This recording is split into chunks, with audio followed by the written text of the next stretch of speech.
Qatar says the United States and Iran just wrapped up indirect talks in Doha, and that one sentence carries a lot more weight than it sounds. Because behind the diplomatic language you've got oil supply, frozen money, regional war, nuclear pressure, and a whole lot of posturing from people who keep insisting they want peace while quietly preparing for the next round.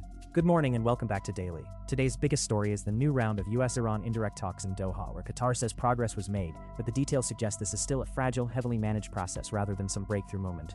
We'll also connect that to the broader regional picture, the Strait of Hormuz, Iran's demands, the US position on oil and leverage, the still unresolved Israel-Lebanon ceasefire mess, and the wider war in Gaza, where the numbers keep climbing and the gap between official statements and reality keeps getting wider. Then we'll pivot to Russia, where Ukrainian drone strikes are helping trigger a serious fuel shortage. And we'll close with a lighter but very human story from Bangladesh, where Argentina's football fandom is basically a cultural tradition at this point. If this kind of fast, plain English news breakdown is useful to you, hit the like button and subscribe so we don't miss what's next. So what actually happened in Doha? According to Qatar, the US and Iran concluded indirect talks on a memorandum of understanding tied to ending the conflict between the two sides. That wording matters. This was not a warm summit, not a public reconciliation, and not even the kind of direct negotiation that usually signals real trust. It was mediated diplomacy, with Qatar and Pakistan moving messages back and forth between delegations that still do not seem ready to sit in the same room and hash things out face to face. The Qatari side said the meetings made positive progress, which is diplomatic language for nobody stormed out. That may sound cynical, but in this part of the world, not collapsing is often sold as success. The next meeting is supposed to happen after the funeral processions for the former Iranian supreme leader, which tells you this entire process is moving at the speed of ritual, not urgency. Iran's deputy foreign minister, Kazem Garibabadi, said the talks focused on what he called US violations of the memorandum, including concerns over renewed military reinforcement in the region and threatening statements from US officials. He also said the two sides agreed to establish a direct communication channel for monitoring the agreement.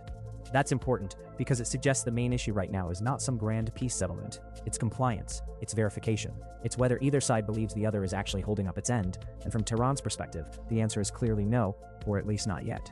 Here's where the reporting gets even more interesting. Reuters said the talks focused heavily on the Strait of Hormuz, and that the Trump administration's special envoy Steve Witkoff and Jared Kushner were sent to Qatar, but apparently did not take part in the actual conversations with the Iranian side. That kind of gap between the optics and the substance is exactly where modern diplomacy tends to get slippery. And then you have the White House line. President Trump said the meetings were very good and claimed denuclearization was progressing, but according to the Reuters account, the nuclear issue was not even discussed. That's a pretty useful reminder to treat political victory laps with some caution, especially when they come wrapped in media-friendly certainty. Iran, for its part, says it won't even begin serious long-term nuclear talks until it sees the US actually living up to the memorandum. Tehran also says it will not give up its civilian nuclear program. So the big headline is not that the sides are suddenly close, it's that they are still circling the same core dispute: trust, compliance, sanctions, leverage, and who blinks first. And then there's the money angle. Garibabadi said some of Iran's frozen funds in Qatar, reportedly around $6 billion, would be partially released to buy needed goods. That's not nothing. Frozen assets are one of those pressure tools Washington loves because they feel surgical, but to the country on the receiving end, they're a blunt reminder that finance can be weaponized just as effectively as missiles. If you step back, this looks like a familiar pattern. The US wants leverage, Iran wants relief without surrender, mediators want stability, and oil markets want predictability more than anyone wants honesty. Which leads directly into the next layer of this story, what Washington says it wants to do with the agreement, and what that reveals about the real goal. Vice President J.D. Vance put the administration's thinking into unusually blunt terms. In a recent interview, he said the US wants to use the memorandum with Iran to refill global oil supplies and rebuild stockpiles, and then see what happens next. That is a very revealing way to describe diplomacy. In plain English, the message is not, we've achieved durable peace. The message is more like, let's stabilize the market, see if Iran behaves, and keep the military option ready. That may be hard-edged, but at least it's honest about how power works. The world runs on incentives, and when a country sits on a major shipping choke point, like the Strait of Hormuz, the conversation is never just about values or ideology. It's about energy, trade, deterrence, and who has the upper hand when things get tense. Vance said that if Iran makes verifiable commitments, the relationship could change. If it doesn't, then the military campaign already carried out by the US and its partners may just be the beginning, not the end. That matters because it tells Iran something that diplomats usually try to soften. Compliance is not being requested out of goodwill, it is being demanded under pressure. Now, some outlets are presenting this as a path to peace, others are framing it as a temporary pause before another confrontation, and the truth probably sits somewhere in between. But if you want to understand why Tehran remains skeptical, you only have to look at the language. Refill the world's oil economy is not a neutral phrase. It means the US is thinking first about strategic advantage, then about next steps. That's not automatically wrong. A government should put its own interests first, especially when it's spending American money, American credibility, and American military power. The problem is when the public is sold a tidy story about breakthrough diplomacy while the actual policy sounds like managed coercion. Iranian strategists are apparently hearing the same thing. Analyst Trita Parsi argued that comments like Vance's increased suspicion in Tehran that conflict could restart even after the memorandum. He also pointed to growing debate inside Iran over whether Israel might strike again before its own political calendar changes. That concern is not crazy. The region has been living in a cycle of temporary pauses, frameworks, and carefully worded ceasefires that often collapse the moment somebody thinks the balance of power has shifted.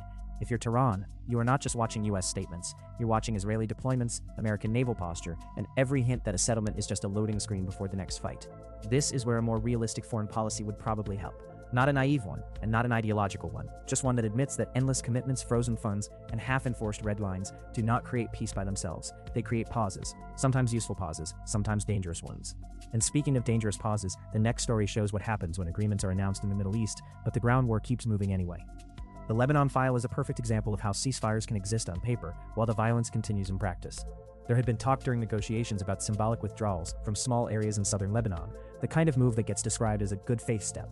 But now the IDF is reportedly postponing even those token pullouts from the pilot zones, saying it wants more confidence in the monitoring arrangements before moving ahead. That sounds technical. It is also a pretty convenient way to keep the status quo intact.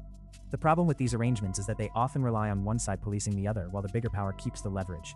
Israel wants the Lebanese army to crack down on Hezbollah while also keeping the option to delay withdrawal. Lebanon, meanwhile, is left stuck between sovereignty claims and military realities, and civilians, unsurprisingly, are the ones living with the consequences. According to the Lebanese health ministry figures cited in the reporting, deaths and injuries continue to climb despite repeated ceasefire announcements. That alone tells you how much trust this process deserves. Very little. The same dynamic shows up in Gaza, only on a far larger scale. More than 1,000 days into the war, Gaza's authorities say over 90% of the Strip has been destroyed and around 80% is under Israeli control. The reported death toll is now well into the tens of thousands, with children making up a devastating share of the dead. Large parts of the territory are rubble, infrastructure is shattered, aid deliveries remain inadequate, and the reconstruction mechanism that was supposed to manage the aftermath is barely functioning. This is where media coverage often becomes a contest of euphemisms. One side talks about security, another side talks about survival. Some outlets stress Israeli operational means, others highlight civilian devastation. But stripped of the spin, the core fact is simple. A huge civilian population is trapped in a ruined territory, and the political framework meant to move things forward has not delivered the promised relief.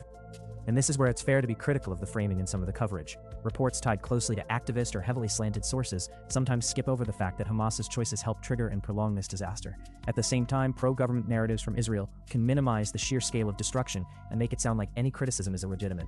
Both habits distort reality. The public deserves better than moral theater from either side. What is clear is that the region is still unstable, the ceasefire architecture is still weak, and every temporary arrangement carries the risk of becoming permanent only for the wrong people. And while the Middle East is dealing with war and leverage, Russia is running into a very different kind of pressure. Ukraine's drone campaign is now hitting Russian lives in one of the most tangible ways possible. Fuel shortages. Reports from Russia describe long lines at gas stations, rationing in some areas, and a government scrambling to keep supplies moving, while also protecting agricultural demand and trying to avoid a broader public panic. The numbers floating around suggest a significant chunk of refining capacity has been disrupted, and that means the problem is not just about crude oil sitting underground, it's about the infrastructure that turns crude into usable fuel for cars, farms, industry, and the military. That distinction matters. Countries often brag about energy abundance as if raw extraction equals resilience. It doesn't. Refining, transport, storage, maintenance, and security are the real choke points, and when those get hit, ordinary people feel it fast. The Russian government has reportedly limited fuel sales in some places, banned some exports, and even loosened fuel quality rules to keep domestic supply flowing. That's the kind of move you make when you're trying to keep a crisis from becoming a political problem. Putin has downplayed the shortages, saying they are not critical. But when drivers are waiting in line, when stations are dry, and when transportation costs are rising, the not critical line starts to sound a lot like denial with better lighting. There's also an important strategic lesson here. Wars are often sold as contests of armies, tanks, and high-level strategy. In reality, they're also contests of logistics. If Ukraine can keep degrading refining capacity, it puts pressure on Russia's internal economy and military mobility. If Russia can repair and harden those facilities, it reduces the damage. That back and forth may not grab headlines every day, but it has very real consequences. It's a reminder that modern conflict rarely stays on the battlefield. It shows up at the gas pump, in grocery prices, and in the daily routines people thought were stable. So here's the big picture. The Doha talks between the US and Iran are real, but they are still fragile, indirect, and full of mistrust. The Trump administration appears to be treating the memorandum less like a peace settlement and more like a way to stabilize oil markets while keeping pressure on Tehran. Lebanon and Gaza both show that ceasefires and frameworks mean very little if the parties on the ground keep fighting or keep delaying implementation. Russia's fuel shortages show how modern war can hit a country's economy and daily life through infrastructure strikes, not just frontline losses.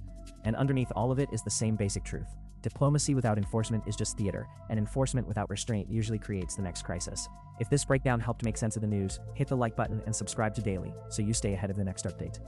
And I want to hear from you in the comments. Do these indirect talks in Doha look like a real step toward de-escalation, or just another pause before the next round of pressure?